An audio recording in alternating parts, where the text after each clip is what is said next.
Hello friends, स्वागत है आपके अपने यूट्यूब चैनल पर बालाजी स्टडी वन में। फ्रेंड्स, इस वीडियो में बताने वाले हैं न्यूटन के गति के नियम के बारे में, जो फिजिक्स के बहुत ही महत्वपूर्ण क्वेश्चन माना जाता है। न्यूटन के गति के नियम तो यानी फर्स्ट नियम के बारे में अध्ययन करने वाले हैं, Newton first law of motion के बारे में। तो फ्रेंड्स, आप सभी को बहुत ही ध्यानपूर्वक देखना होगा न्यूटन के गति के नियम यानी न्यूटन लॉ ऑफ मोशन के बारे में। तो न्यूटन का गति का प्रथम नियम यानी फर्स्ट वाला नियम है Newton first law of motion. तो इसमें बहुत ही ध्यान से इसकी परिभाषा दी गई है। तो इसमें लिखा, यदि कोई वस्तु विराम अवस्था में है यानी विरामावस्था में है तो यदि विरामावस्था में ही बनी रहेगी। यानी जैसे ये पेन है, यहाँ पर पेन रखा है, अगर या मतलब एक वस्तु मान लिया जाए तो ये रखा है जब तक इस पर कोई वाह बल ना लगाया जाए। ठीक है फ्रेंड्स, जैसे अब इसे हम उठा लिए तो गतिमान हो गया। विराम में रहे या विराम अवस्था में रहे या बनी रहे, और यदि वस्तु एक समान वेग से सरल रेखा में गतिमान हो यानी एक समान रेखा से गतिमान हो, इस तरह से गतिमान हो तो मतलब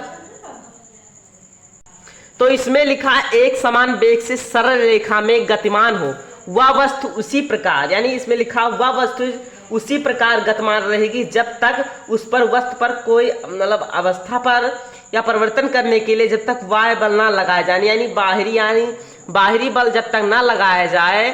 तो फ्रेंड्स, मतलब बाहरी बल ना लगाया जाए तो मतलब ये पहला गति का नियम है। यानी न्यूटन का गति का प्रथम नियम क्या है, यदि कोई वस्तु विरामावस्था में है तो या विरामावस्था में रहेगी या बनी रहेगी, और यदि वह वस्तु एक समान वेग से सरल रेखा में गतिमान करता है तो वह गतिमान रहेगी जब तक उस पर कोई बाह्य बल ना लगाया जाए यानी बाहरी बल ना लगाया जाए। तो फ्रेंड्स, आप सभी को फर्स्ट नियम के बारे में समझ में आ गया होगा। फ्रेंड्स, आइए इसके नीचे कुछ दिए हैं।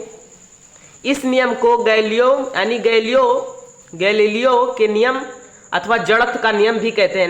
यानी जो न्यूटन का नियम है उसे गैलीलियो और न्यूटन यानी न्यूटन का नियम यानी जड़त्व का नियम भी कहते हैं। इस नियम को गैलीलियो का नियम अथवा जड़त्व का नियम भी कहते हैं। उदाहरण के लिए किसी पेड़ की टहनी को जोर से हिलाने पर हिलाने से उस पर लगे फल टूटकर नीचे गिरने लगते हैं। फ्रेंड्स, जैसे हम किसी पौधा है उस पर हम जब बल लगाएंगे वह गति यानी विरामावस्था में है, इस प्रकार से अगर हम उस पर बल लगाएंगे तो वो ऐसे ऐसे हिलेगा जिससे वह उसका सारा फल टूट जाएगा। यानी एक बेग वह विरामावस्था में था, अचानक में वो गतिमान हो गया।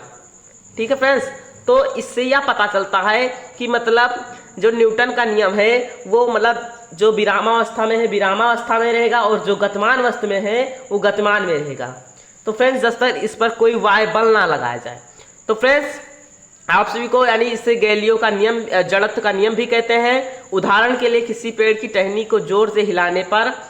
तो फ्रेंड्स, बल का सूत्र भी दिया गया है, F बराबर m ए, यानी इसे कहते हैं F, या इसे कह सकते हैं F बराबर m गुणे ए। और इसका मतलब एक उदाहरण भी दिया गया है, F बराबर जैसे कोई भी चीज मान लीजिए F बराबर खाली है, m बराबर यानी m बराबर मतलब द्रव्यमान होता है, a मतलब होता है त्वरण।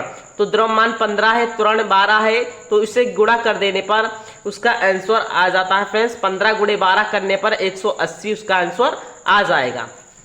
तो फ्रेंड्स, आप सभी को यहाँ पर न्यूटन के फर्स्ट नियम के बारे में बता गया है, Newton of first law motion के बारे में बता दिया गया है, और गैलीलियो और जड़त्व के नियम भी ऐसे हैं एकदम।